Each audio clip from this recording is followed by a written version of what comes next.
नमस्कार जय Jagannath YouTube channel को आपण मानक स्वागत। आपण मानकर भल पाइबा स्नेह बहुत मात्रा मिलुची एवं आपण माने व्हाट्सएप कमेंट करूचंती जोटा कि देखि करी भल लागुची एवं आपण मानक पाई जो वीडियोटी बना जाउची निश्चित आपण माने पसंद करूचंती जोटा कि खुशी रे कथा। चलंतु आज रे वीडियो स्टार्ट करबा एवं कोन रहिची वीडियो रे कंप्लीट वीडियो प्रथम शेष पर्यंत देखिबे। दर्शक बंधु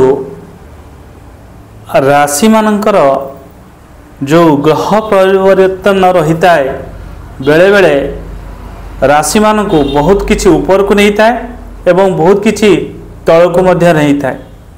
आपण माने जेमति जानती वैदिक ज्योतिष शास्त्र अनुसार ग्रहंकर राशि परिवर्तन एवं चाल जो परिवर्तन बहुत राशि मान जीवन में समय समय पर प्रभाव पड़ी था एवं ग्रह राशि परिवर्तन करने द्वारा अन्य ग्रहंकर मध्य संयोग मध्य रही है जो कारण व्यक्ति मान को राजयोग निर्माण मध्य होता है। एही वर्ष 2025 रे मार्च मासरे किछि ग्रहंकर राशि परिवर्तन हब। एही ग्रह परिवर्तन हवा द्वारा विशेषकर मीन राशि व्यक्ति मान बहुत सुवर्ण सुजोग नहीं कर आसब। ये राशि परिवर्तन मीन राशि हाँपाई जाऊँगी। राशिंकर ये ग्रहंकर परिवर्तन सूर्य बुध और शनि ये तीनोटी ग्रहंकर जुक्ति त्रिकोण योग बनाऊँच एवं 2025 रे मध्य बहुत किछि परिवर्तन हब। यही राशि मानकर भाग्य विशेषकर एमानक जीवन सबु क्षेत्र में सफलता मिलिब। एमाने माटी को धरिले सुना हेबार देखा जाउछि 2025 रे। एही सब राशि मान को राशि विशेषकर कंप्लीट वीडियो को प्रथम शेष पर्यंत देखिए। वीडियो मझे शेष में बहुत गुड़ा टिप्स कहूँ ताको जदि आपण माने फॉलो करेंगे निश्चित आपण जीवन जो समस्या जो दुख रोचे ताहा दूर हम। एवं वीडियो शेष में जदि आपन वीडियो भल लगे लाइक करी चैनल को सब्सक्राइब करदे। प्रथम राशि होची मिथुन राशि। विशेषकर 2025 रे ये जो ग्रहंकर युक्ति बनुसी मिथुन राशि जातक सबुठु लाभदायक रहिबो। एथिरे प्रबल संभावना रही कि आपनकर सफलतार हार अधिक रहिबो। मिथुन राशि व्यक्ति जो मान रहिचंती एमानक पई अनुकूल साबित हबो। आपणकर दशम भाव में ये ग्रहंकर युक्ति बनुची तेणु कार्य क्षेत्र में भल सफलता आपन को मिल। जो माने चाकरी करिसेंती सेमाने पय शुभ योग देखा जाउची। विशेषकर या माने चाकरी प्रमोशन पाई पारंती गोटे जगह अन्य जगह को मध्य ट्रांसफर होकि भल पोजिशन में जाई पारंती एवं चाकरी रे मध्य जबरदस्त सफलता आपन को मिल।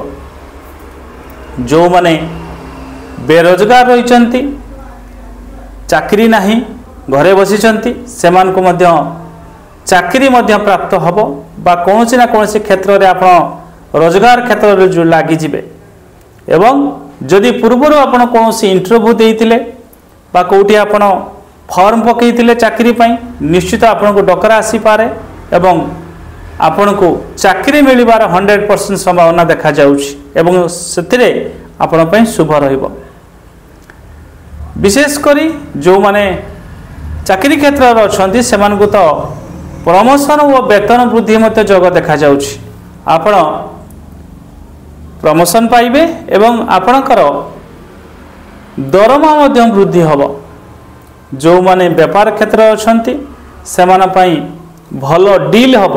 भल आपणकर कहा सहित एमिति डील हब जो द्वारा कि भल लाभ पाइबे।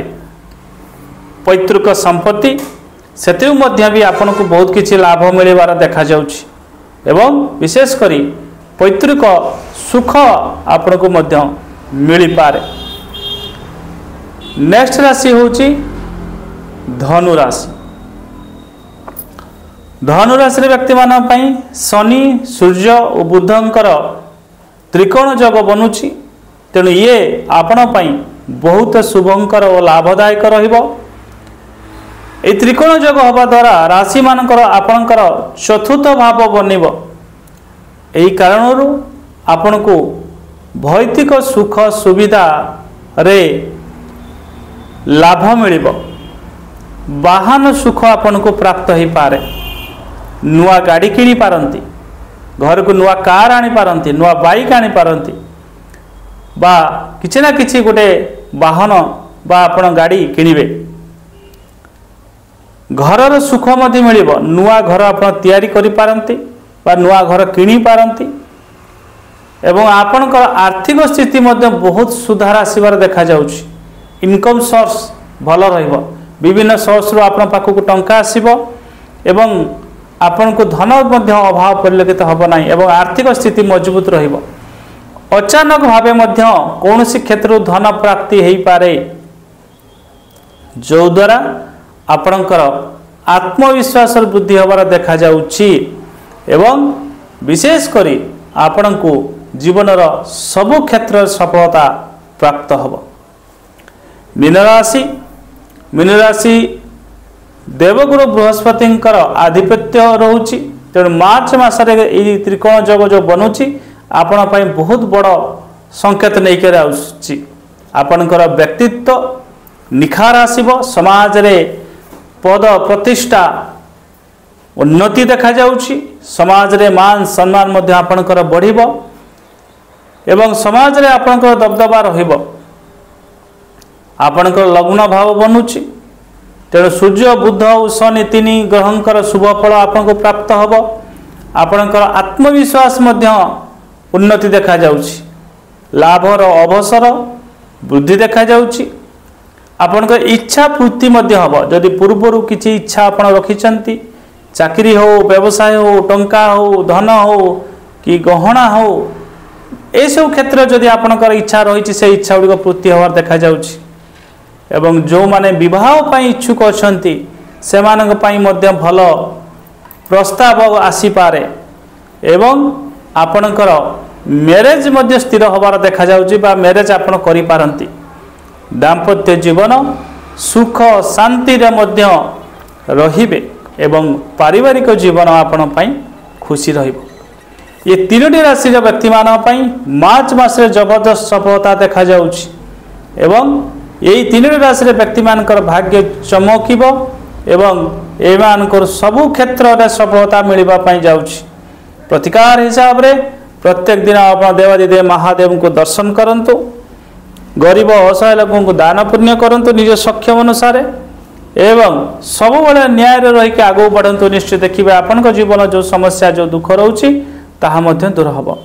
वीडियो यदि आपण को भल लगी था वीडियो को लाइक करदे, चैनल को सब्सक्राइब करदे एवं वीडियो को मध्य शेयर करदे, जो द्वारा कि बाकी लोक माने मध्य एथर बेनिफिट पाई पारिबे। आज रोची धन्यवाद, नमस्कार, हर हर महादेव।